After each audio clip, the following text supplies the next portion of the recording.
I'm getting feedback in this channel. I'm getting feedback in the Discord channel.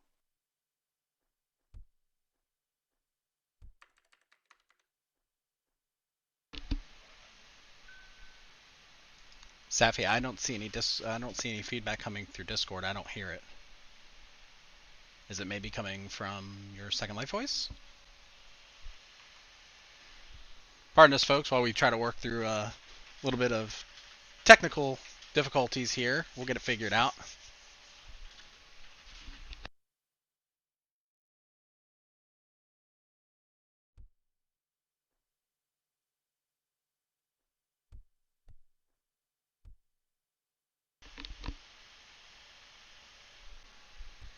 Safia, if you're speaking, you're muted in Discord currently.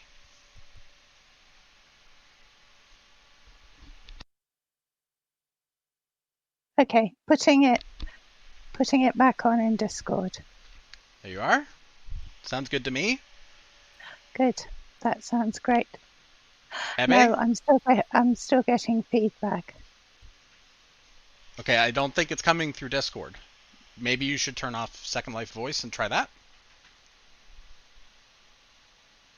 Okay, I'm turning off Second Life voice. Okay, I've now turned off Second Life voice. Yeah, of course. Hang on a sec.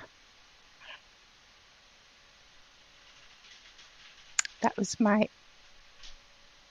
Oh, coming through YouTube, maybe? Yeah. Well, okay. There. Maybe now we're okay, and you can turn Second Life voice back on, and we'll be ready to go. Okay. Sorry about that, everyone. Too many audio sources. That's right, yes. Okay, Second Life voice back on. Okay. Sorry about that, everyone. I had too many voice sources going. So let's How about we take it from the top again and start over? Let's take it from the top again. Right. So, hello, Ebbe. Hello, Safia. I'm so glad to be talking to you. Yeah. Now, you came to Linden Lab, and you had more than 25 years of experience leading teams and creating software that's used by hundreds of millions of users. So even if we didn't use Second Life, we'd probably be using something you'd had a fairly major hand in, like Word, Excel, PowerPoint, Office. Yahoo, something, yeah. I've probably messed with software that, billions of people use, yes. Can I ask you one question about that before we get on to Second Life? Sure. Were you responsible for Clippy? No. I was not directly responsible for Clippy. I do have to take some responsibility because I was responsible for Mac Office 98, and we chose to port Clippy over from the Windows team that had done it before us, and we could have skipped that. So I didn't create it, but I enabled it to continue. So you can ding me for that. Okay. Well, you actually were in Second Life well before you became CEO, I think. Yeah. Sort of indirectly, because my son, who today is actually working on Sansar, had an incredible early start in his career in Second Life, and I loved what he was able to do there. So I kept an eye on what he was doing because he was rather young at the time. And so I got to know Second Life, and also I'm very good friends with the current chairman. He and I go way back together, Jed Smith. And he was an investor in Second Life from an early go. So I spent time talking to him about it. I spent time talking to Philip numerous times before I finally took the full-time role here. So yeah, I've had a lot of exposure to people involved, founders, investors, and residents, and so it's been sort of something I've been aware of from pretty much the beginning of Second Life's journey. What aspects do you most enjoy? Of Second Life, to me, I'm a product person at heart, with sort of a bit of a right brain, left brain sort of upbringing. I love technology. Studied, you know, computer science, and I love art. I'm a fine arts major, and sort of this combination of art and science and technology, and then just this incredible diversity of subject matter and use cases that's going on in Second Life, and not just what people do, but also what the platform does. There's the content creation aspect, there are the social aspects, there's the economy, and so there's never a day that you're bored. It's always challenging, it's always interesting, and you run into so many interesting people from all kinds of walks of life that find value in Second Life for so many different reasons. So it's always fresh, always stimulating, and so as a product person, it's kind of like being in a candy store of just so many great things to play with. So always having fun. What do you find the most challenging? Well, to some degree, what I just spoke to, it's so diverse in set of technologies. Um, putting all of these technologies in one box that enable peoples to create, to socialize, and with the economy to earn income and make money. And we're really doing so many different things to try and combine the things together in a way that a virtual world can function. And to this day, there is no other virtual world on the planet that have come as far as Second Life in enabling this set of diverse uses. And that is challenging because you're not talking to a very singularly minded audience.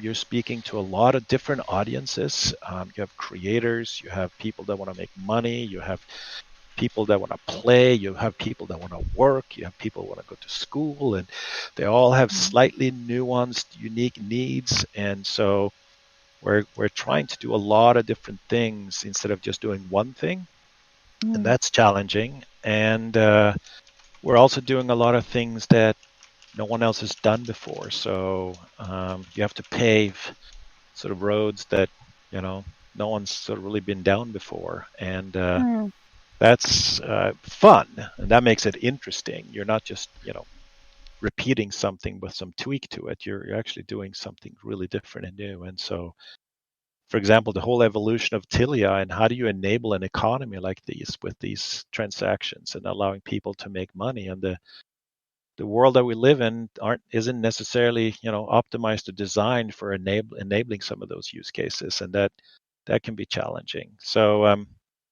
the strength and what I love about it is the diversity in both people and the uses and the technology, but that also is the challenge, is that you're many things. And so it's I would say it's our strength and a little bit our Achilles heel at the same time. And it's particularly interesting, I think, this year of all years, because this has been a year like no other, hasn't it? Yeah, I mean, we're with the pandemic, we're most of us are probably going through something right now that none of us ever witnessed anything like it, of this magnitude, at a global scale. So it's quite a strange time. Yeah, scary, but it's also amazing that we're sitting on a platform, a product like Second Life that helps bring people together in this time of stress and social isolation. We enable a way for people to come together and socialize and have connections with other human beings, and also be able to continue to make money. And so I'm glad And we just can do something good for the world at this point in time. But and I hope leaders around the world come to grips with how to manage something like this. Clearly, not everybody has figured out how to manage something like this, and I hope they come to grips with it and helps shepherd us towards the best path forward as far as staying healthy and do things that are still economically viable, but also socially viable. Yes. I certainly know, I think with Fantasy Fair we witnessed something phenomenal. We thought that it might actually, take a hit from the pandemic, that people would be too worried to kind of get as involved as they have in previous years, but it just sort of exploded this year. It was huge. Yeah, I mean, so from a business perspective, we've done quite well.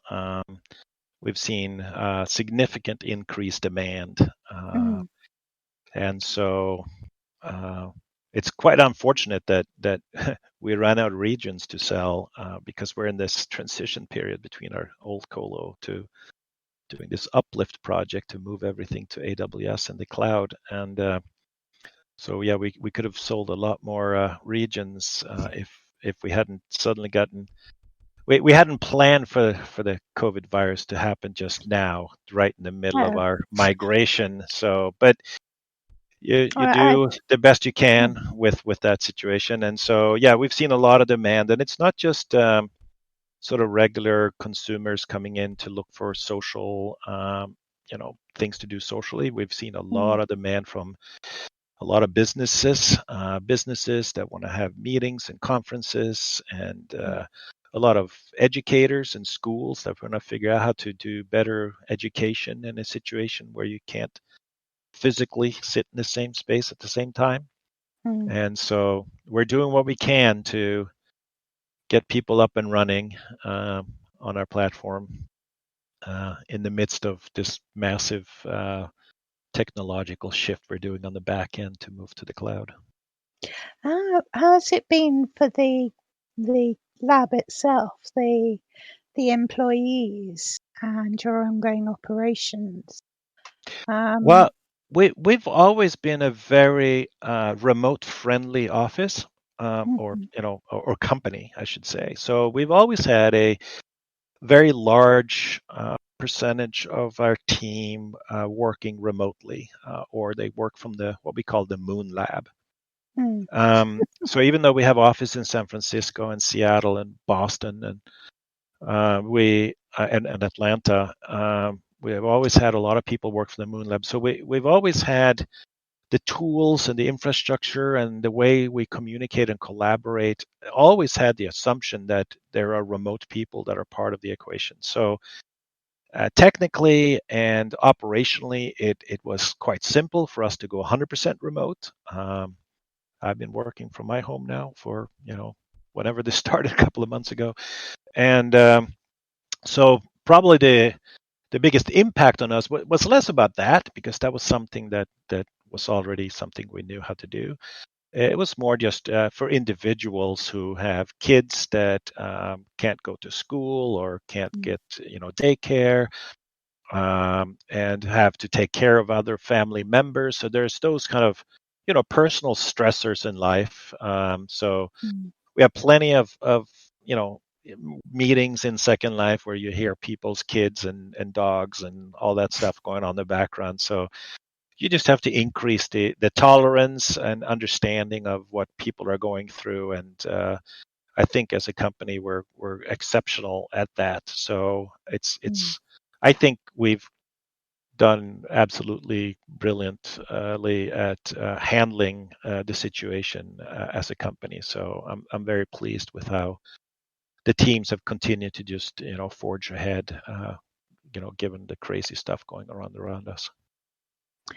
There's been quite a bit of interest from the media as well in Second Life, hasn't there? The sort of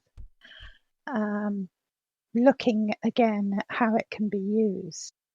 Oh, absolutely. So Brett and I have been quite busy talking to all kinds of people, and some of it is just sort of the general COVID pandemic story of, and a lot of it is been about a lot of stories written about what tools and platforms are out there that you can use to continue to function or function better given the circumstances we're in, and we're obviously extremely relevant in that regard. So yeah, it's and even more so that the fact that there's been more of it, which is nice, is just that the tone I think is just much better.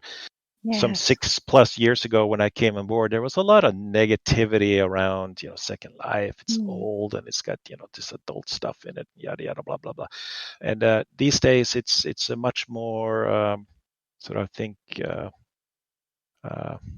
intelligent and sort of thoughtful sort of way we're being discussed and mentioned. And if anything, we've I think a lot of people realize that we've done a lot for people to have better online lives than they otherwise could have had or have. So I think we're getting kudos for things we've done. We're early, and I keep telling people that when we get referred to as old, I say no, we're not old.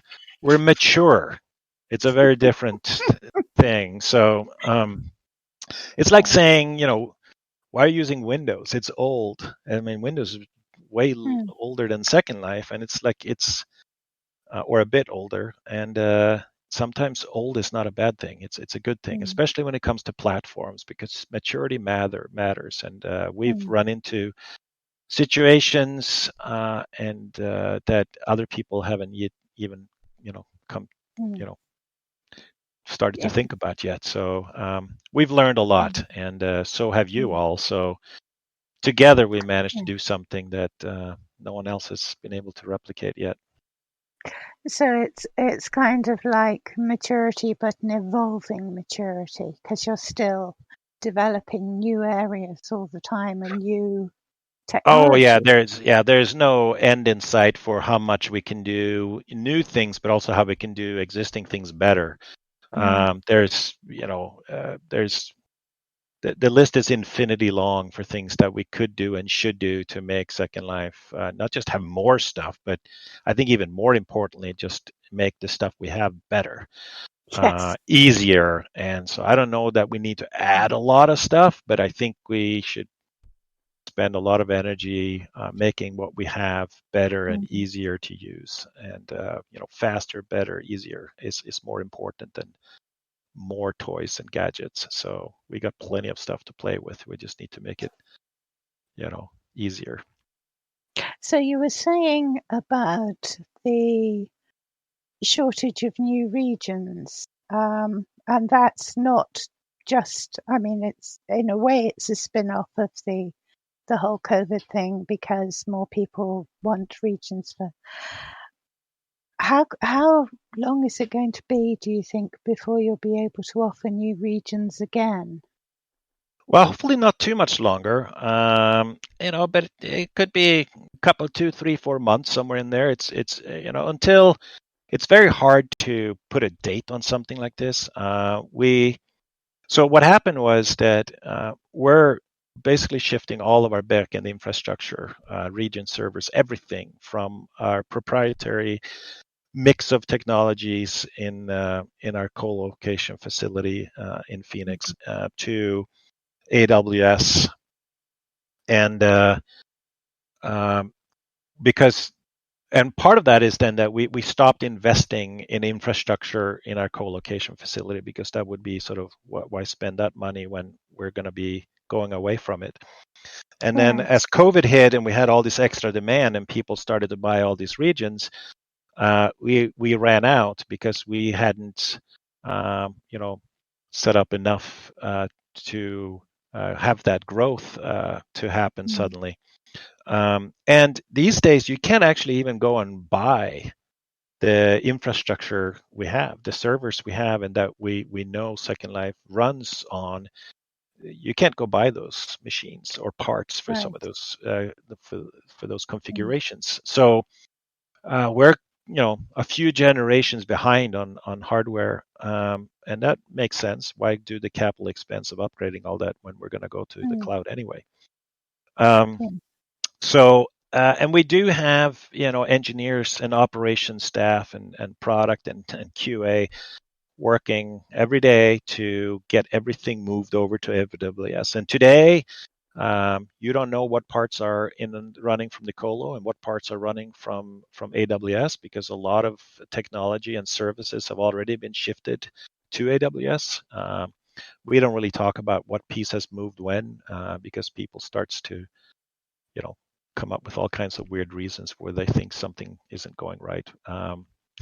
But and the region server is sort of the one that is the majority of our infrastructure are region servers, and we have successfully gotten a region server to run using new technology in AWS, but there's still quite a bit of more work to do to make sure that the security and a number of other pieces are in place before we can start offering them for sale. So, given that it's starting to function and we're actually having, tests on region servers in AWS, I would still say at least a few more months before I can safely start to sell them again. So yeah, that's the kind of window we just have to manage ourselves through, and yeah, so a few months. Now, one thing that's concerning people in the UK, and I'm guessing pretty much all around the world, is the impact of COVID on education, particularly perhaps children's education. And I know there are a lot of educators in Second Life working on projects here. I'm going to suggest something. Might now be a good time to set up a new version of the Team Grid, but with more emphasis on teaching areas. First of all, to my previous point, all of our resources are completely dedicated and fully booked to transition ourselves from the old infrastructure to the new infrastructure. So we don't have a huge amount of resources left to do like new things right now. We have some resources on the viewer team that can do work because they don't necessarily have dependency on the uplift work we're doing to AWS. So any project like that would require too many resources for us to sort of entertain right now, and we're not sure if that's the right answer. It might be. We are noodling on some other ways that we could, because ultimately it comes down to exposure to subject matter, right? And so it could be other ways that we could manage who can see what and go where. So we'll see, and some of it'll, So we're trying to figure out what we can do in the short term to get the ball rolling versus what will be sort of a more meaningful investment for the longer term, which we can't even start to entertain to begin till after the new year. Okay. I have a question from Jojo Fajardo, who's saying, in real life, we're starting our online schooling. Are there actual schools now that use Second Life as a teaching platform, as a learning management system? Yes. There are lots of teachers sort of mostly it's been teachers that have figured out how to use Second Life all by themselves and are using it in lots of various ways. The largest customer of ours is the people and friends over at CNDG. They have thousands of students enrolled in Second Life throughout the the Florida university system, where they do a lot of experiential learning in Second Life across a number of subject matters. So, and those are really deep, highly customized, interactive learning modules that really take advantage of the platform. It's one thing to just set up a room with a screen and a bunch of desks and have everybody sit down and you just do a class like you've always done it. I mean, that's not that hard to do in Second Life, although there's some things we can do to make that easier. In whether it's the onboarding process or how easy you can present information on slides. And we have a good upgrade coming out soon so that you can actually do live video through the media on a prim feature. And so there's stuff we can do to make those scenarios easier. But if you need deep integration with learning management systems and keep track of students, and then you need to build additional functionality. And that's something CNDG has done as an example. So we have to figure out, where does Linden Lab, what role do we want to have? We're platform role, and companies and partners like CNDG and others can build these solutions on top of our platform rather than us being sort of an education system directly from Linden Lab. Because there's so many verticals. I mean, education is just one of them. You have healthcare, you have entertainment, and how many of these can we sort of provide sort of the complete solution versus creating the platform that enables third parties to create solutions on top of it. So I kind of think of us, at least at this point, more like Windows, and it's up to people to build applications on regions to target specific use cases. And so what can the platform do to enable people to create those solutions on top is where we're kind of, I would say, we're spending more time thinking about, and understand how can we unlock those verticals from being successful or to be successful, and rather than going all the way sort of really deep into each vertical ourselves. I mean, that would be a huge amount of work, and so we have to sort of pick our battles. And so far, we're sticking at the platform battle, and then to rely on third parties, of which I'm having many conversations with all the time to try and figure out what we can do to unlock them, and so they can go be successful. I know that with CNDG, I've done things like exploring the inside of a giant cell and finding out how different molecules combine within the cell. And they ran a wonderful chemistry course, which was basically students got to be CSI and go and investigate a murder. It's just incredible. Yeah, and that's what I mean by experiential learning, and that's what they've done, and I've seen some others do, is to really take advantage of the platform and script interactive experiences where you learn through doing, as opposed to just sitting there and listening to yet another lecture, blah, blah, blah, or watching videos and stuff, because you can kind of do those things on other platforms as well. Although the sense of being together in a shared space is really powerful. I think from a learning perspective, I think it's even more interesting when you can create scenarios where students or it's not just students of all kinds have to interact with other people and the environment to do things, because that's how you absolutely learn the best, is to do as opposed to just watch or listen. And but that always take much more specialized implementation and scripting and all that to implement those. And then when it comes to education, you still then have to pay attention to sort of the educational guidelines and and you can't just go off and do what you want. It had to sort of be approved and all of that. So and that's where it gets really unique for every vertical of sort of the unique things you have to deal with, and it would be a lot of work for us to do all of that. But yeah, as I've seen people through some of the CNGG learning modules, they go scuba diving and they go fly to the Antarctica and take ice samples, and all kinds of really fascinating ways to learn. So that's where I think learning gets interesting. Yeah.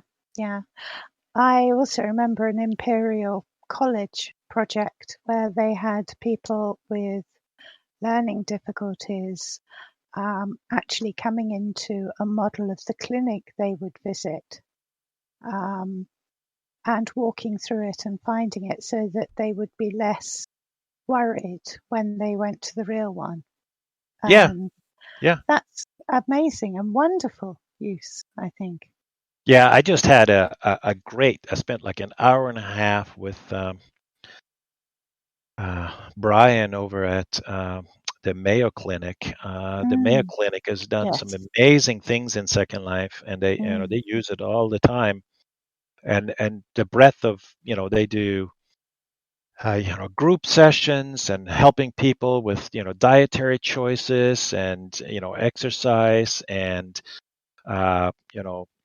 talks, and so again, there's the ability to sort of introduce experiential learning, and also the ability for people to sort of have safe social interaction without having to travel, and be able to meet people and health professionals from around the world. So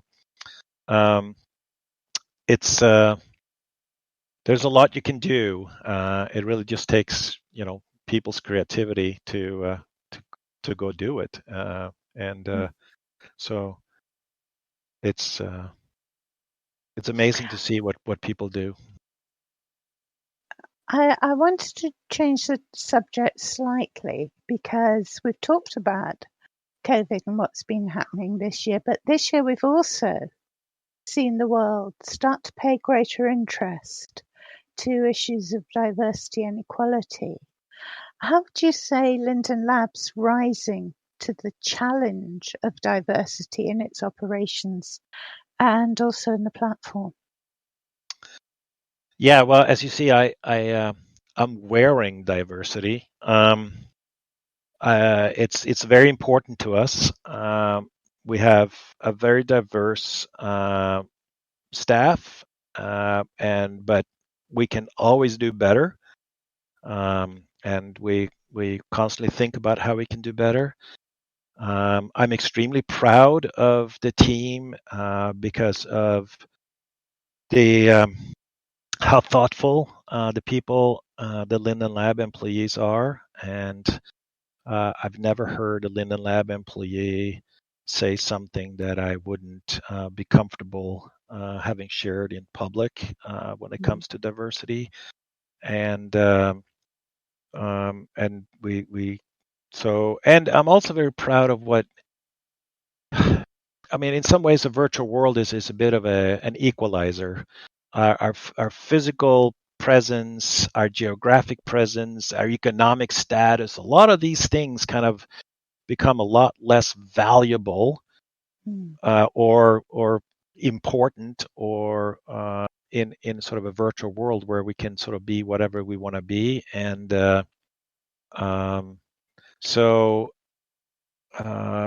I'm also very pleased with that we have, I think, a very diverse user base. I know the female male ratio is pretty darn good for being what people would perceive as a gaming platform. So I'm glad what we can do for diversity. I'm glad what the employees are doing for diversity. I am glad what we are doing to try and be as diverse of a workforce as possible, because the more diverse we are, the stronger we are. But again, this is not something that you check off, tick a box and then, oh, look, I'm diverse. Like you have to constantly work on it.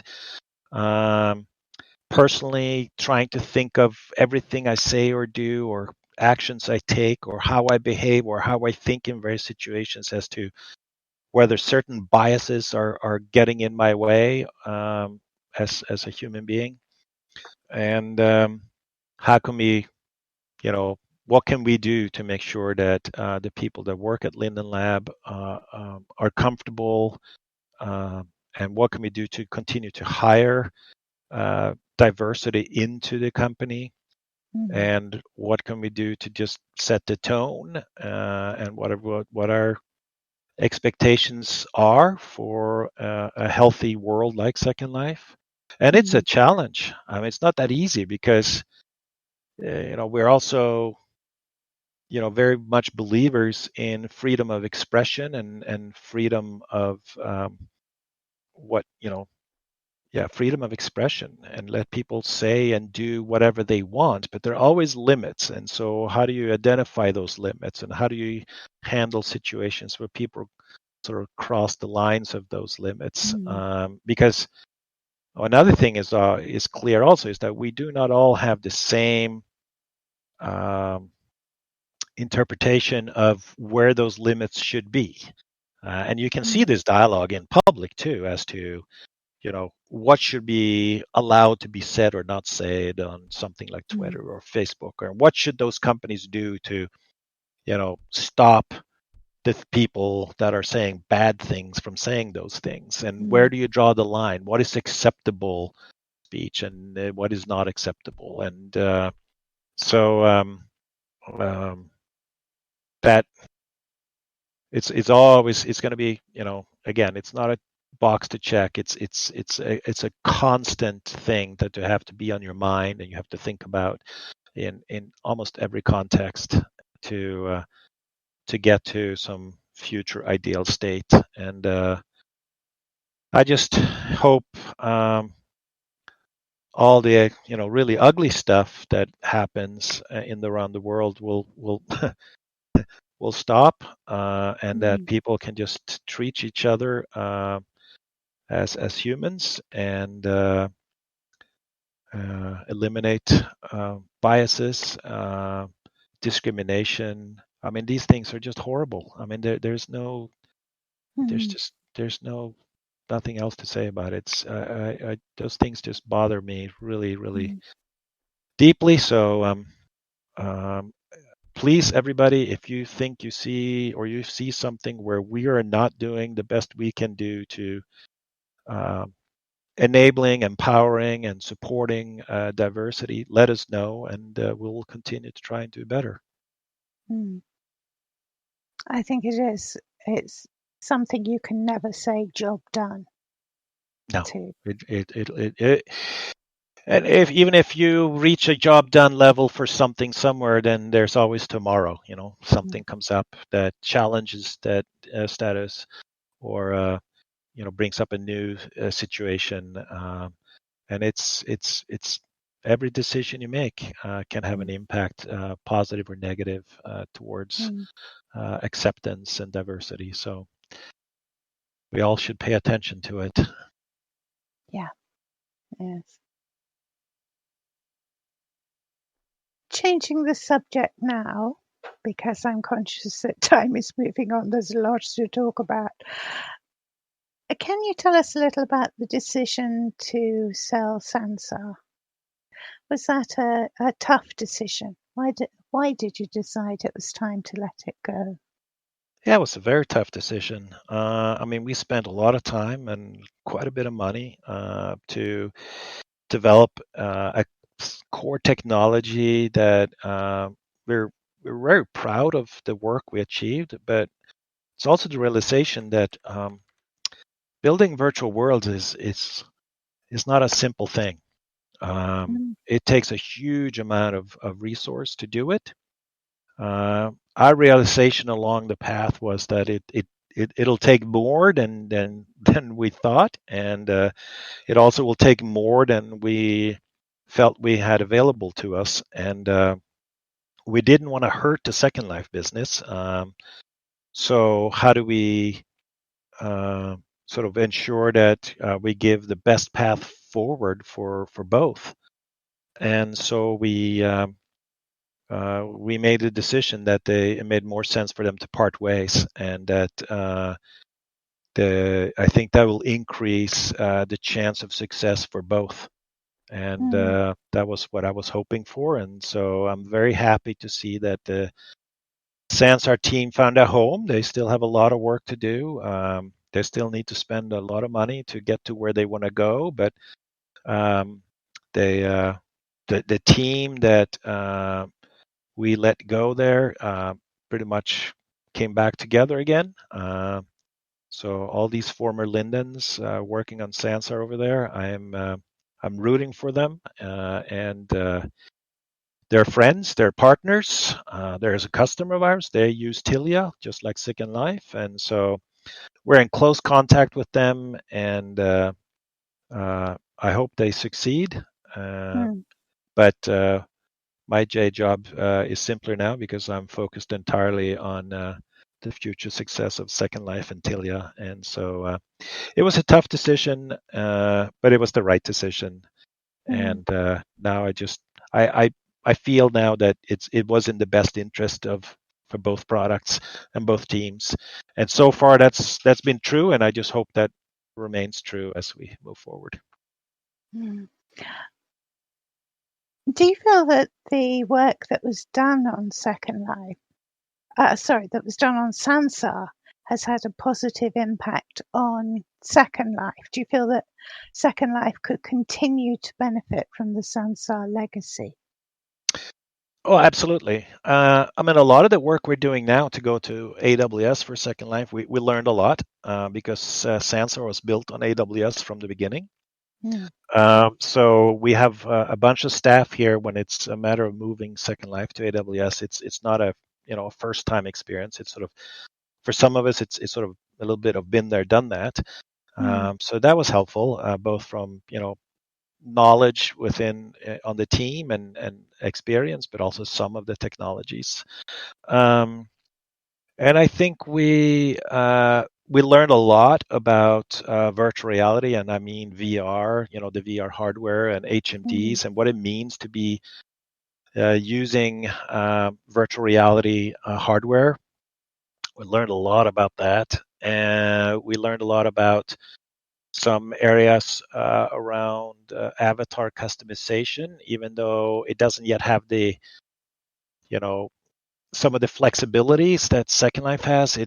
I think it really pushed some things in the right direction as far as ease of use to quickly be able to come in and customize your avatar and go shopping and have things just kind of work. Sansar still has a bunch of work to do in that area if that's what they chose to focus on, but I think we learned a lot of things from that experience. So yeah, I mean, certainly people that are here now working on Second Life that worked on Sansar, they've learned through experience of trying something new and different, and that includes me. So yeah, I think we learned some things that are benefiting us today, but also can benefit our thinking as we go forward. And anytime you decide to design a new product or new feature, you always want to look at what's been done before and who's doing it well, and how can you learn from that, and not sort of reinvent bad wheels when you can do things that have already been solved in good ways. So and we also got to learn how hard this is to do. It's a non-trivial thing to create a virtual world as complex and as diverse and as amazing as Second Life is. It's not a small undertaking. So anyone who wants to get involved in that game with less than a few $100 million maybe shouldn't even consider playing. So it's a significant undertaking. So maybe we, if anything, we came to appreciate Second Life even more because of just how amazing it is. Yes. So let's turn a bit to economics, because of something that the lab launched last year, the unveiling of Tilia. So can you clarify a bit about what Tilia actually is and why we as a community should care about it? Yeah. So, I mean, what happens in Second Life is that people are transacting.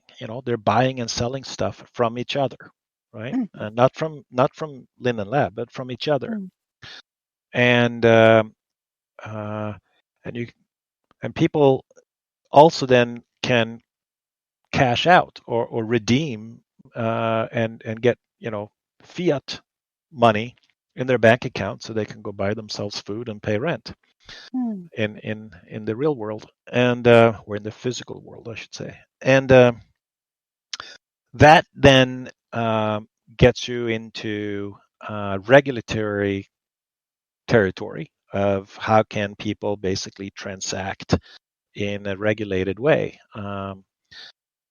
If we didn't do Tilia, then we would have had to sort of change the functionality in Second Life as to what people can do as far as economic activity within Second Life. And we didn't want to do that. We wanted people to be able to have sort of the economic flexibility and freedom that Second Life enables. And so we went down a journey, started 6 years ago, to go get money transmitter licenses and basically make the economic activity that occurs in Second Life a regulated, to meet regulatory compliance. mm, And that takes a lot of time. mm. Getting money transmitter licenses, especially since our business model is a bit unique, shall we say, uh, Yes. take some time to explain to regulators, and then all the work to make sure you have all the regulatory processes and tools in place to manage things like money laundering and Mm, KYC, or know your customer, of how you're tracking customers and who's doing what, because regulation sort of makes sure that you don't have money falling in the wrong hands, mm, or being moved from one place to another without sort of oversight. And so we had to build a bunch of tools. We had to do a lot of legal work to get these licenses, and at some part in that process, it sort of was no longer this economic thing that happened just in Second Life, but we mm, created a separate entity to sort of ring fence all that regulatory stuff around it. Um, and we also thought that if we're going to go through all this work of doing this for ourselves, it makes a lot of sense to then offer that hard work we've done for third parties. So mm, today you have Second Life and Sansar using Tilia, and we announced recently a company called Upland that are going to use Tilia as well to allow for people to buy and sell virtual real estate within their game. And we have a number of other interested third parties as well that we're having active conversations with to take advantage of Tilia to enable them to basically insert an economy and a way for not just the company to make money, but also enable their customers to make money on their mm, platforms or games or products. And so we're super excited about the future business potential of Tilia, because it's a unique solution that no one else has developed yet. So we're mm, kind of first in sort of being able to offer this. And so the Tilia team is hard at work to streamline some of the APIs or the interfaces that these third parties will use to mm, interact with Tilia and enable economies to take place within their games and platforms. So we did it to protect the Second Life business. So it was kind of a defensive move in the beginning, mm. and now that we've sort of gotten this far, it's not just defense; it's also offense. And so that's uh, it's been a fun trip. Um, so when you see Tilia, and you now have to sort of I agree to Tilia's terms of service and all that. It's you can trust that this is made by the Linden Lab people, and that it's something that you've sort of been using all along. It's just that the shape of it has changed a little bit as we go along, but uh, but it's still us. Yeah. And I guess that's been a huge help, actually, that you have a pretty good track record in managing the Linden economy, and handling the large sums of money, the equivalent of quite respectable countries' GDP. Yeah, the Second Life GDP is in the hundreds of millions of dollars, USD dollars. And the fact that users, what I'm the most excited about is that users last year cashed out about $65 million, and it'll be more this year. And so knowing that we enable people to make either extra income or entirely depend on Second Life as their source of income is really satisfying, and I'm really happy that we are able to provide that. And as you all, probably most of you know, there's not a lot of games that there are really none that enable the sort of the economic freedom that we do in Second Life and the ability to make real money like we do. And that's all the hard work the team has done, and what Tilia is offering today.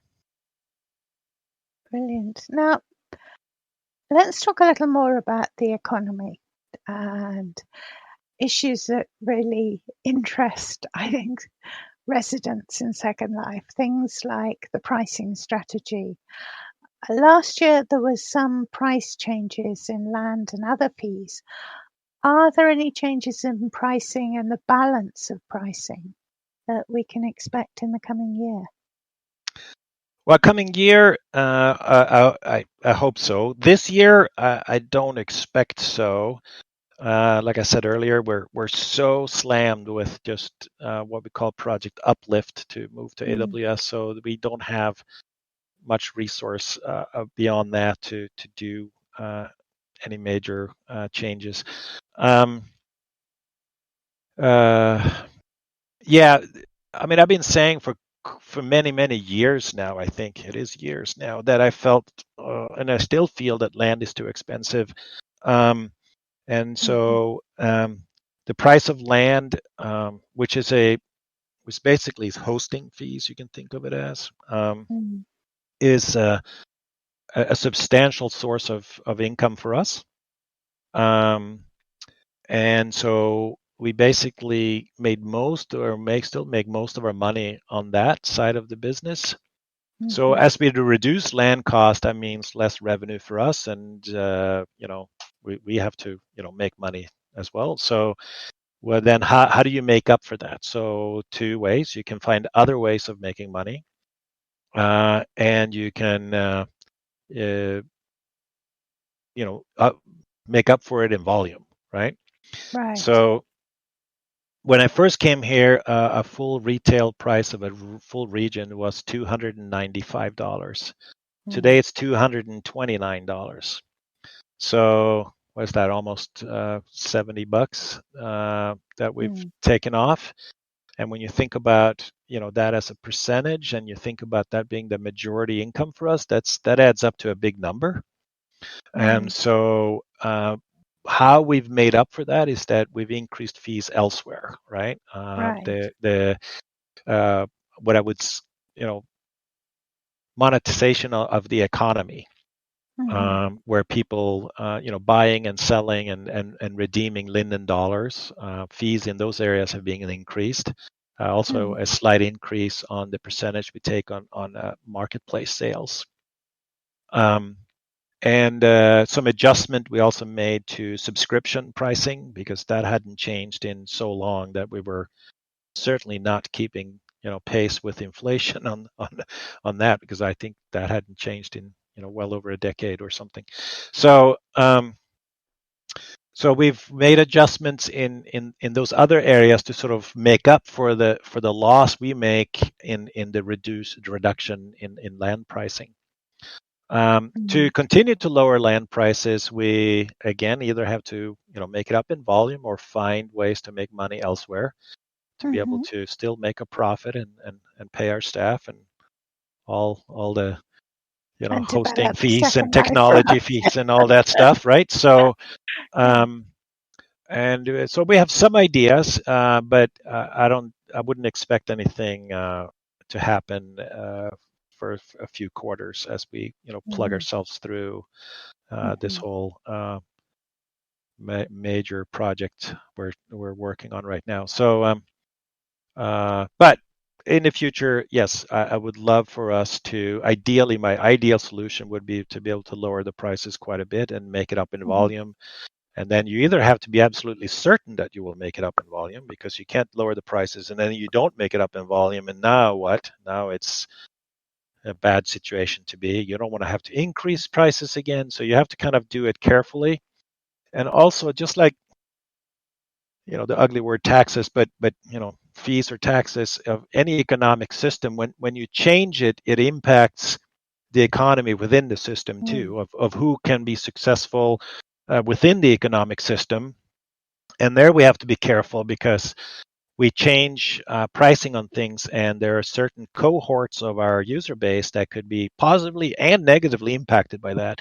And what are the chain reactions of those changes? And so we kind of try and do things in steps and sort of very carefully monitor, because making pricing changes can take many months for you to actually see how that changes behavior in the economy. And sometimes you see negative effects, and sometimes you see positive effects, and you sort of have to figure out. So you have to be careful. You can't just snap it overnight and hope that you don't destroy customers' businesses or what have you. So we have to be thoughtful as we do it. But yeah, my preference would be for land to get a lot cheaper over time. And it might not just be the core full region pricing that comes down a lot, although I hope so. But there could be other types of land products at different price points with different features and whatever we can consider. But again, we're not going to think about those things, in earnest until we're, get ourselves over to successfully to AWS and everything is working, and then we can sort of get back to thinking about those things.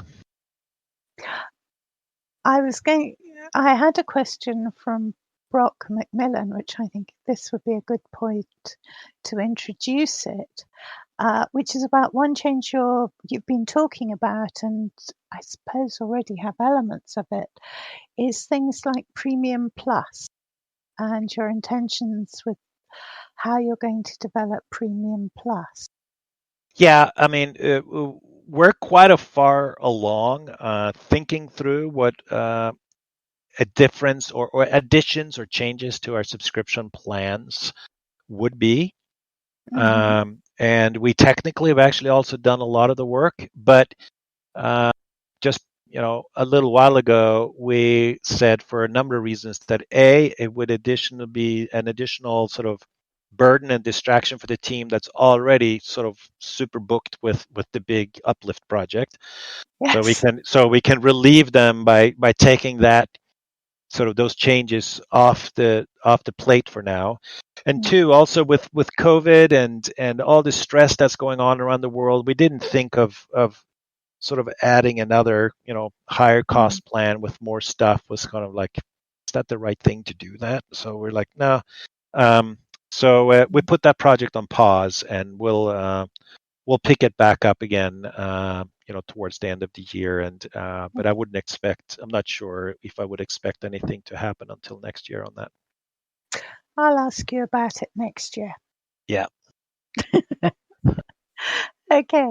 In the past, you've had roadmaps for the future with residents here at the Second Life birthday celebrations. What do you feel are some of the key accomplishments in the last year? And I think probably your vision for Second Life is a smooth changer through uplift. I wondered if you had any other ideas in the roadmap for 2020, 2021. Of course, of course. Yeah. Well, we've managed to do a lot. Um, it's when you look back over a period of time, you go, holy smokes! I mean, that's quite a bit. Um, we finally got the EAP, or the Environment Enhancement Project, out the door, and we're starting to see people do some really clever things with that, and seeing some really beautiful worlds thanks to that. Bakes on mesh, we did that so that you can get more efficient objects with multiple layers of textures, combined. I'm a complete Bakes on Mesh fan. I've just gone into the back of my inventory and dug out all these wonderful old outfits that I loved, and suddenly I can wear them again. Yeah, it's a big performance layers, but just bake it all on, and you have just this one texture. So that's a good piece of work there. We have made a lot of work already to migrate to the cloud. So the flip the switch and we can say we're done and we're out of the old colo. That's still a lot of work to do this year, but we've accomplished a lot there, and a lot of it you don't see. You don't even know what parts of the infrastructure is already running in AWS and what isn't, but there's already a lot of it up there. And the fact that we can do those and you don't notice, we take as a win, because that means we didn't break anything. So a lot of good work has happened there. You've all seen the great work that Patch and his team has done on the Linden homes. That's been a huge success, and we just can't make them fast enough. Even though the Patch and team has figured out how to be pretty darn clever in how they can roll these out at scale. But as soon as we do, they just get gobbled, and they're all gobbled up in short period of time. So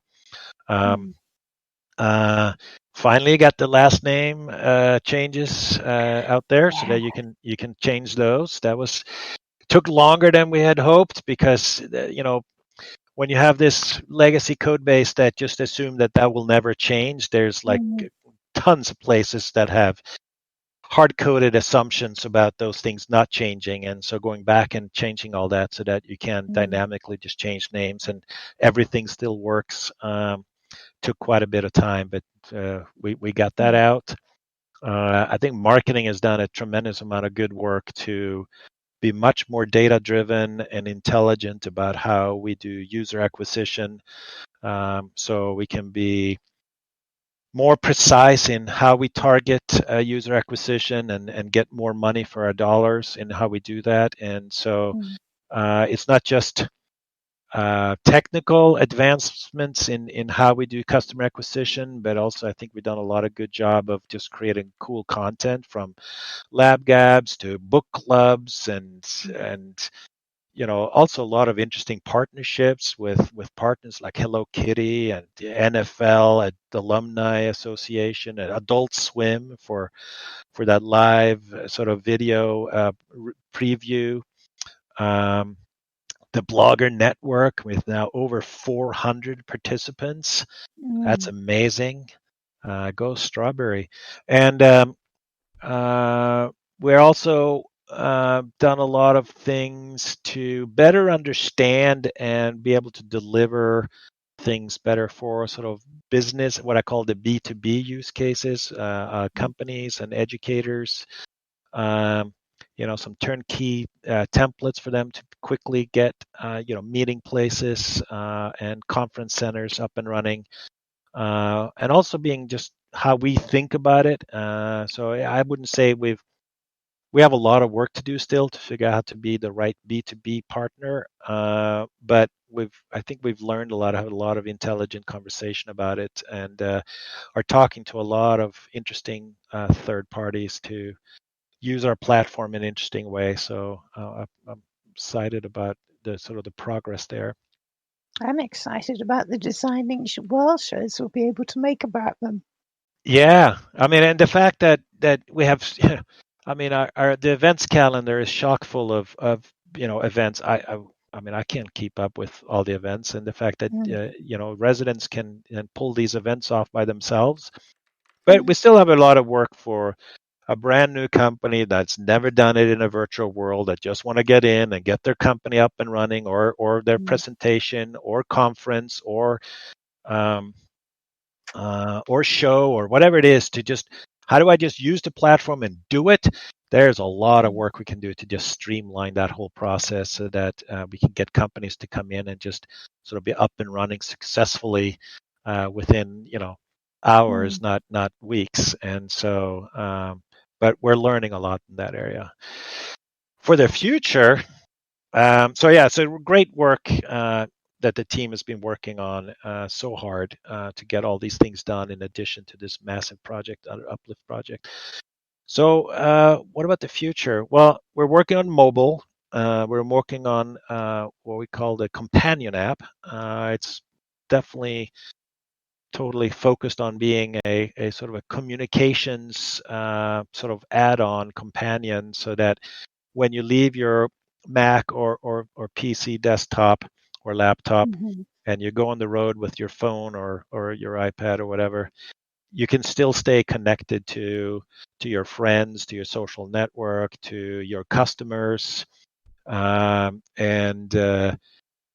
not lose. And because right now you walk away from your machine and you leave Second Life, and so how can you bring sort of at least a lot of the social aspects of Second Life with you? So that we're working hard on, and we're still trying to figure out when we can actually enable sort of the 3D viewer aspect of it into mobile, but that's much further out. For now, we're working on sort of what I would say sort of a communications companion app, and I hope to see a beta of that pretty soon, actually. That'd be very Yeah, cool. yeah. We're working on some incremental improvements in our user interface. I think our user interface has a lot of sort of a little bit of stovepipe madness and complexities that it's sort of been piled on over time. And looking back, how can we streamline and simplify and make it sort of make sense a little bit more? There's some short-term things we can do there to sort of clean up and simplify. You'll soon have the ability to do live streaming video with Media on a Prim by us upgrading the browser control we're using, or CEF as it's called. It's the Chrome browser, if you will, not the full browser, but the engine behind it that we basically have inside of Second Life. And by upgrading that, we'll do a better job of rendering web pages on Media on a Prim, and also then finally support live streaming video, which enables lots of interesting use cases. Obviously, the move to the cloud, that's planned to be completed this year. And so that is kind of the number one, number two, and number three priority. Everything else is sort of what we can do is behind that one. I mentioned how we continue to sort of think about and how we can continue to move forward on these business to business initiatives, whether it's enterprise or education, and what can we learn. So I think that right now we're in a lot of a learning mode and trying to figure out what are the right ways to solve for those use cases. And it's not just features, it's also business models and what kind of resources do you have and to succeed at that. So it's quite a bit of thinking and noodling on, but I think we could do so much to have groups interact in more successful ways in virtual worlds than you can with other technologies available today. So I'd love for us to give that a shot in the arm and see what happens. Yeah. Yeah, I was going to say, I wonder if you could apply the business to business model to education too. Oh, a lot of already. things. A lot of things are common between those two. Mm, Uh, so the Venn diagram of sort of business use and educational use overlap a lot, although they each have some unique elements mm, that we have to think through. But I think if we can make things better for one, we'll make it better for the other at the same time. So just focusing in that area, I don't think you can fully kill two birds with one stone, but you can. That's a horrible. Well, who came up with that? Who wants to kill birds? It's horrible. great. Um, the Tilia will continue to improve as well. I mean, Mm, it's already, we're very proud of how secure and compliant and safe it is, but there are still things we can do to make it more convenient around the world for how money mm, can come in and go out. Premium Plus, which we discussed earlier, that's something we want to get back to. It's put the mm. pause button, push the pause button on that. So we'll get back to that. And I think a project that we just need to come to grips with someday is to just simplify the whole avatar customization process. Like, how can you get a novice noob come in and sort of understand how to sort of make themselves look the way they want to look, and Mm, whether it's customizing the body or make the whole fashion industry around your avatars make sense. mm. There's a lot of things we can do to simplify that process, and it's something that's important to everybody. You always want to sort of get sort of your identity kind of just so, and so that's kind of a feature that you you can't have people avoid it. You kind of need to go through that process, and so making that a better, simpler, more enjoyable process, I think we should focus on as well. So Oh, those I are think some a of lot of people enjoy that process, you know. There are people who yeah, and dedicate their whole second I mean life to that. I mean we have what I would call sort of we have hardcore residents that fully appreciate and take advantage of the incredible capabilities we have today, Mm, but that's not something that your average noob could ever comprehend. mm, And so, how do you create simplification, but then also allow for these power use cases we have today? And yeah. does that mean you have multiple avatar system? How do you? So today is just really hard. I mean, watching new users come in, try and customize the avatar. They go shopping. They try Mm, and get their avatar to use the stuff they've shopped for. Is a painful experience. It's painful, and mm, so getting that sorted, I think, is going to be really really important. And then we have a lot of other work underneath as well. Graphics, performance. Um, these are, I think, areas that are going to be constant areas mm. where we have to continue to innovate and improve. Yeah, yeah. I have a question that came in from Pew Pew Zero, which I thought was rather interesting. He says combat in Second Life can be difficult for role players, as many of us continue to experience lag in multiplayer combat situations. Will we see improvements in the high latency and lag spikes after transferring all the data to the cloud? And could we finally consider Second Life to be part of the esports community with this move? And then following on from this, are there any future plans to promote gaming and target the young gamer audience? Wow, there's quite a lot there. Yeah. But at the core of this is performance. Mm, And here is where we took a very different approach when we built Sansar than the way Second Life is built. Um, and there are pros and cons. And as usual, you can't have your cake and eat it too, right? So mm, you have to figure out where to put your emphasis. A game that you see today that you play with other gamers, these are highly tailored experiences. Most of them mm, run on top of commercial engines like Unity or Unreal that have ginormous resources working to enhance those engines and to make them more performant and visual fidelity improvements and all that, Mm. and cross-platform support.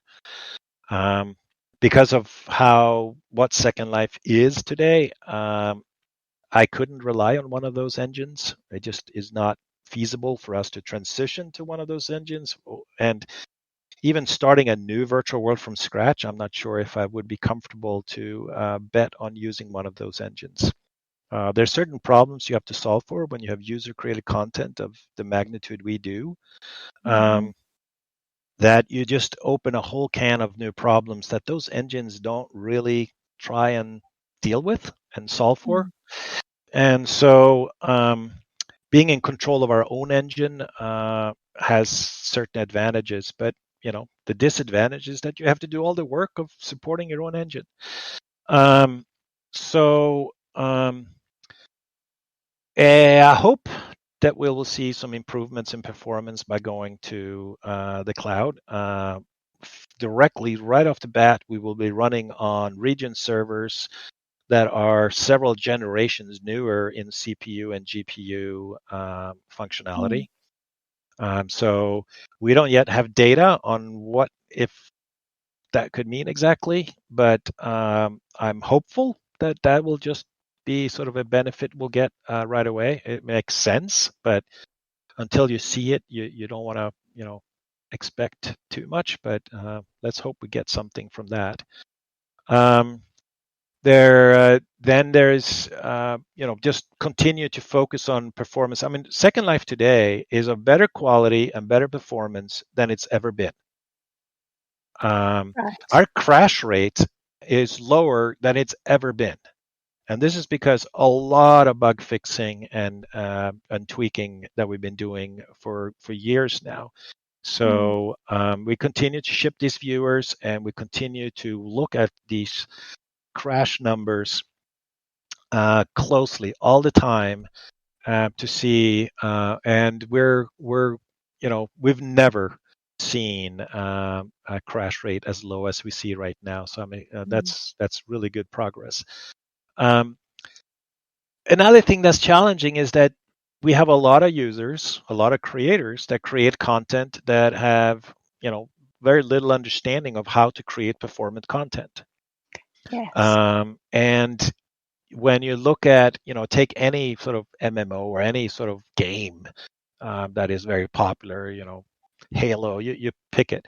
The collaboration between the engineering team and the art team to produce that game is incredibly tight, where they polish every vertice, every texture reuse to the max, polygon destruction to the max.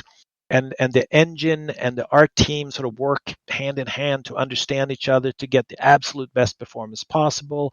They also make sure that the game logic sort of takes you only to places where you will see stuff you should see, and you can't go behind the scenes and see the stuff you shouldn't see, so they can again further optimize the content. And then obviously a lot of effort on content optimization, texture formats, and all kinds of technologies to get more performance in the engine.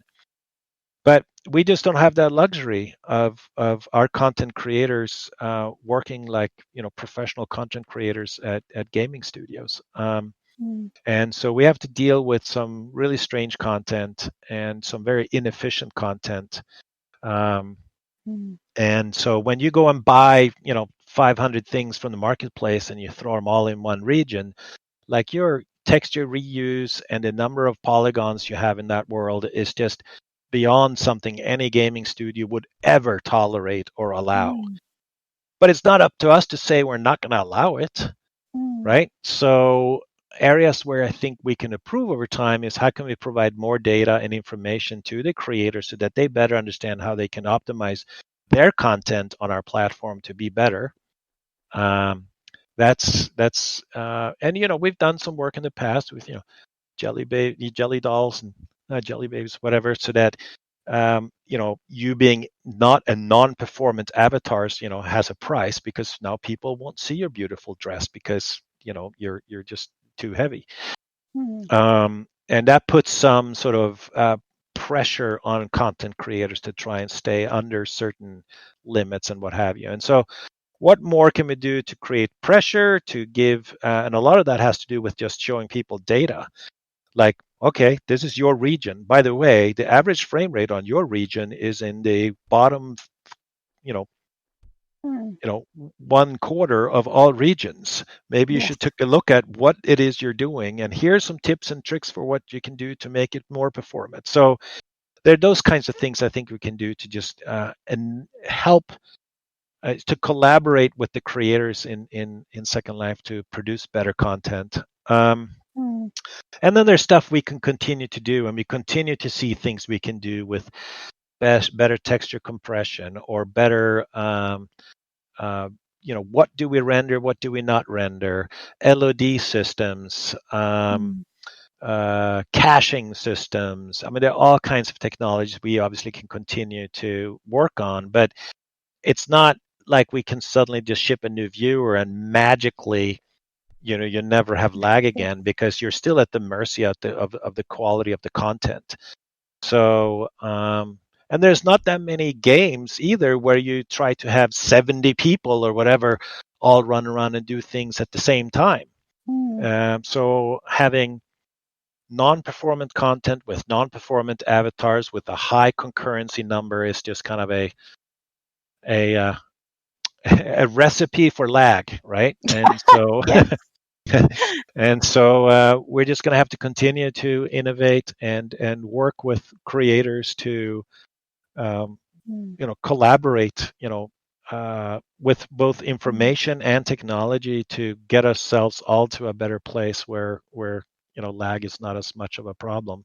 Mm. Um, and Toy then Story. also, what are the ideal settings we should have for you given your machine, as Mm. far as you know um, how much you should render, and uh, Mm. so yeah, there lots of things still to work on. And but in general, I would say performance. And then you have people that would they prefer to the world and everything to be beautiful, rather beautiful at a lower frame rate, and then other people would rather have it look less beautiful but be much more performant. So you know Yeah. Yeah. and today we kind of support both of these, where users have to go in and customize all kinds of settings to kind of get the ideal for them. Well, that's another thing that a noob would never sort of spend the time and energy to get into that stuff unless you really become a Mm. dedicated resident. So how can we make sure that by default things are set up right for you to get what you want there? So uh, just at the end of the day, there's no magic bullets here. It's just a lot of hard work. A couple of suggestions have come through from Toy Soldier Thor, who suggested that you could have like a content efficiency marker on the marketplace. And someone else has said, Nick Eldritch said, you need to make content carry appropriate LI so people have a better idea of how resource heavy content truly is. Yeah, an LI, which is a measurement Yeah. that's and a new user would never comprehend what that means. Mm. Is not easy to compute, right? Mm. And what is a good and what is Yeah. bad? Well, that depends on context. What are you trying to do? I mean, if you're trying to set up in your world where it's just you and your buddy doing photo shoots, then maybe it doesn't matter. Whereas, Mm. so what is good, what is bad, what is light, what is heavy. I mean, it's Mm. technically difficult, and also could be difficult to even market correctly in the marketplace to help people understand what that really means. Yes. Um, because sometimes it's not really just about that one object, but it's the collection of objects. Mm. If you have 50 things, um, using reusing textures is something you should really start thinking about, right? But you didn't even Mm. create these objects, so how do I do that, right? So Mm. so yeah, there's again no simple solutions, just a lot of hard work. Mm. Can I just run through a couple more questions? We're coming to the end. We've got 5 minutes left, and I have had a pile of questions, some of which I've incorporated. Yeah, I mean, good. We've gone long. Yeah, I can stick around a little bit longer too if other people can. So it's all up to you guys and the rest of the team here that's managing this whole affair. So it's not just up to me, but just me personally. If we Okay, could go a little further, I can right. stick around a little bit longer. That would be brilliant. I think people would love that. Yes? Audience, would you like this to run a little longer? I think everybody said no. So okay, we're Yeah, done. everyone said Yeah. no. Okay, let's whiz through a couple of things quickly. Someone said, Rogue Braveheart has said, as an ex-Microsoft veteran heavily involved with Office now, Microsoft 365, what is Linden Lab's plan to integrate these types of real life tools to facilitate the type of business use cases that COVID has shown are so vital? Yeah, and that kind of got into sort of the a little bit of the B2B conversation from earlier. Well, I think we have a lot of work to do to make it more turnkey. How do you say, I'm a team of 30 people and we want to do this, right? A conference, a concert, a classroom. Like, okay, how do you make it so that you can just provision yourself this region, world experience, whatever you want to call it? Let's call it an experience. And then how do you easily then get all the people into that experience? Where you now have to onboard students or coworkers or customers or whatever you want into that experience. How do they flow into the experience without getting stuck, shopping for shoes that don't fit? Or and so it's sort of provisioning, onboarding cannot be sort of people getting stuck on basics of avatar customization and stuff like that, because then the meeting's already over. And so and how do you what is the business model for some of those use cases as well, because it's not maybe that they want to rent a region for a month. They just want to have a meeting for 2 hours or for the weekend, or a concert over the weekend or whatever it might be. So it kind of, and that's what I've said, when we think about these B2B use cases where you're not really necessarily targeting someone who is sort of have made up their mind or discovers along the way that they want to become a sort of a resident and Yes. live here and be here. No, this is now just a utility and a tool. Then you have to lower the bar way down in complexity, ease of use, and how quickly people can get in and have a successful session of some kind.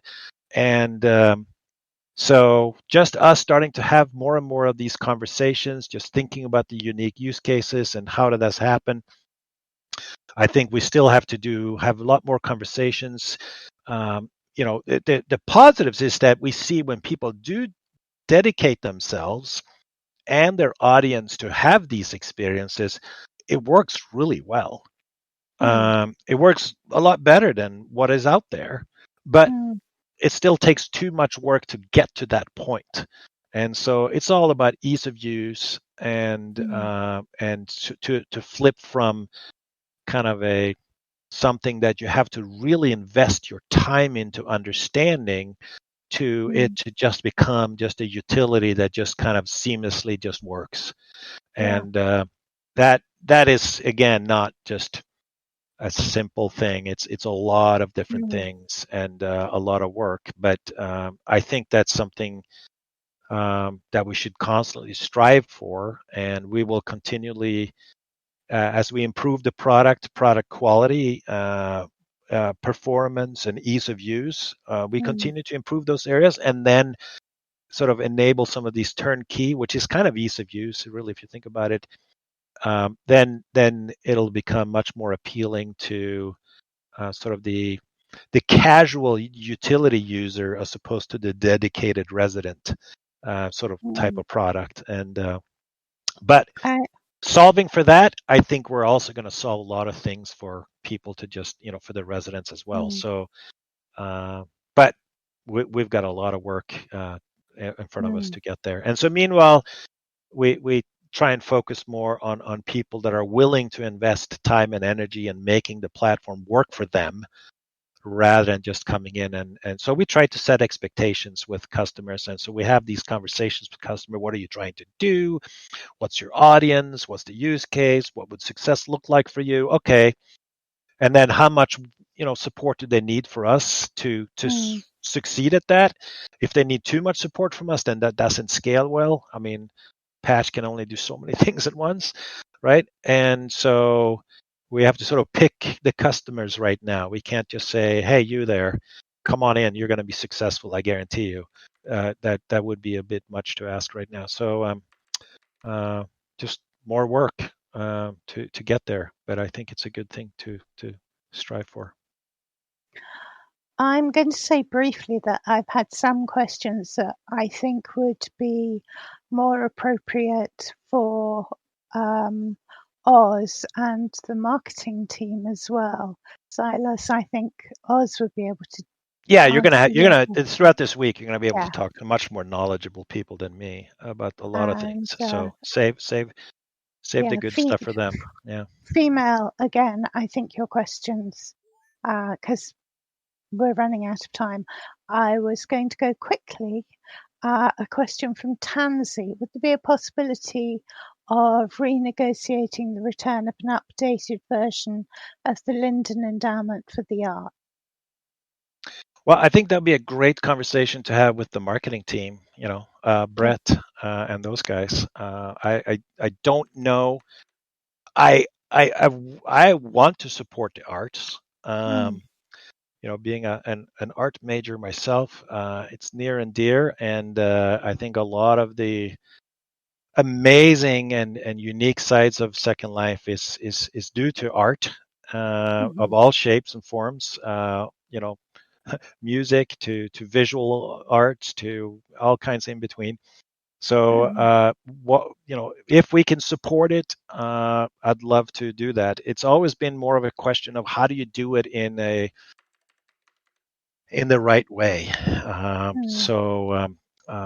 And sometimes it's less about us and it's more about sort of sometimes they get politics and you have different people that can't agree amongst each other and who's driving the bus and and we get tossed around a little bit, but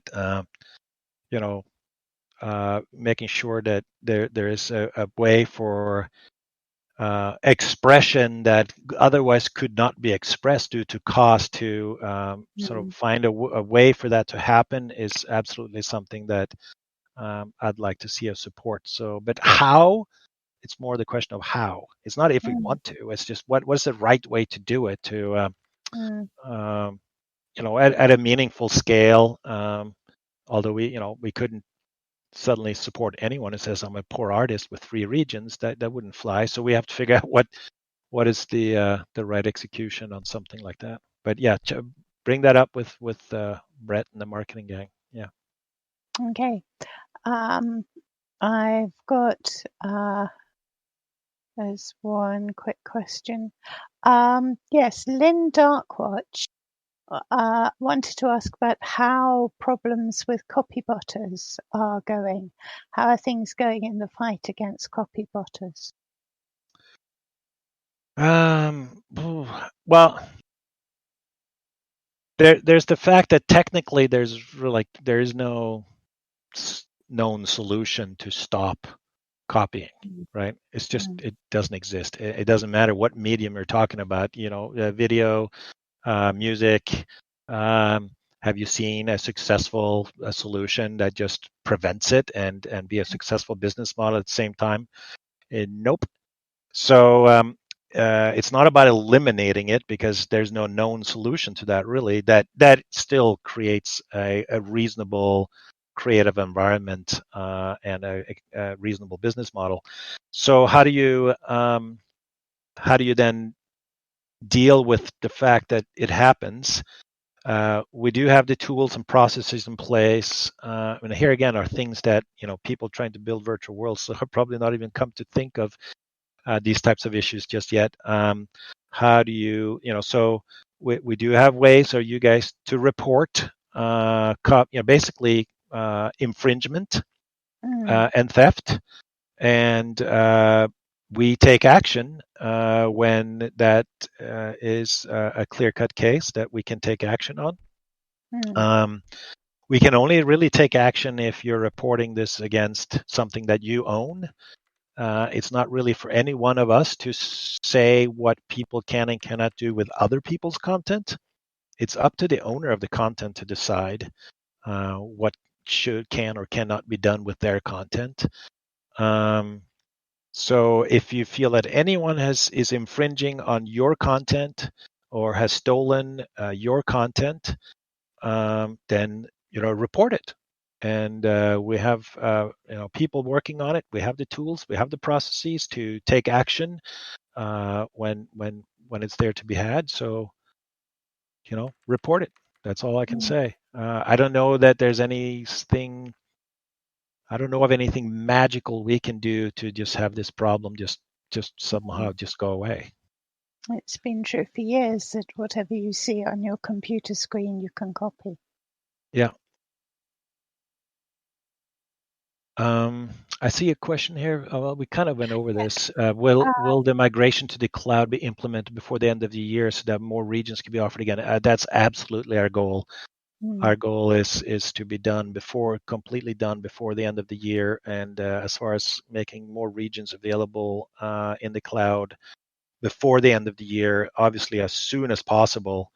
Again, I can't pick a date between now and the end of the year when I can sort of be comfortable that will happen, but it's a conversation Oz and I have every week. Every one-on-one we have, this conversation comes up. So the team knows, and everybody's doing everything we can to get there as fast as possible, but hopefully just a couple of more months for us to get there. So I've got two quick questions. One is from Frau Jo Yardley, who says, can we have endowment of the Sims, she says, not regions, Joe, regions that have managed to survive for longer than 10 years. Well, some sort of grandfathered state if you've been around for 10 years, it's just free now. We would have to do the math and see what that means if every region that's been around for 10 years or longer or whatever the date is suddenly would go to a different tier or something like that. It's an interesting thought that is there a discount that applies based on some sort of duration or longevity or something. It's an interesting idea to incorporate that. Hey, but it's hard to sort of apply a business model that's going to hit your accountant 10 years from now. So we would have to see if that could be folded into the mix of ideas for how to get I think it would Sims, as Joe wants to say, cheaper. Yeah. It also seems to me that there has to be a kind of public interest in keeping them. I mean, if they were just really dull. Yeah, no, it's extremely sad to see beautiful regions, and it obviously affects regions that don't have a business model in of themselves more than those that do. And therefore, arts gets affected again more because it doesn't necessarily try to be commercial. So how do you keep something like that up? And we see sometimes Patch will try and do a sort of a job to try and save it, whether to find another person to sort of shepherd it forward who wants to take on the cost, or sometimes Patch, but we can't do too many of these, sort of takes it on themselves because they do tend to have to be managed over time. You can't just assume that you can just park it and not touch it. That would be so now it's more people having to manage more regions all with custom stuff and that we didn't necessarily do in the first place. So for us to take them over, that doesn't come for free. So don't know. I mean, ultimately, you know, You kind of need something like the National Trust for Second Life, a non-profit that's devoted to preserving old buildings. yeah, but then they have to raise enough money to keep them going. And could there, is there a different sort of pricing for that? Well, okay, who's going to suddenly take advantage of that and say, oh, just put in the trust and then I don't have to pay for it anymore? It's not an easy problem. I think that the thing that we can continue to focus on is to create a better platform that's easier to use so that we get better scale, and then we can lower prices because we can make it up in volume. I mean, as long as we're a niche product like this, offering as complex as of a product as we are, people are going to have to pay more because it's just not enough volume to have it be something we could just give away at much lower cost than we are already. So I'm going to ask Patch about slurps tomorrow. Okay. Okay, well, Ebbe, I think we've come, sadly, to the end of your allotted time. And I can sort of see figures in the background jumping up and down and waving a little. I'm sorry we haven't had time for all the questions we received. I hope that we've answered enough to give you a good idea of what's going on in Second Life. Ebbe, thank you so much for absolutely. My absolute pleasure. Love everything you all do. Thank you all for coming and listening and provide us feedback and ideas. Continue to do so. Continue to enjoy the celebration we have. 17 years is an amazing achievement, and we should all be proud. And we have a lot of interesting stuff going on, and we plan to be around for a long, long, long time into the future. And we're investing heavily for that future. And so, stick with us. Things are going to continue to get better, and look forward to chat with you all again soon. Thank you so much. And I'm just going to say, I will be doing these talks all week. Tomorrow is Patch Linden. Wednesday is Oz Linden. Thursday is the marketing team. And Friday is the moles, which will be an enormous tangle of bodies on stage, I think.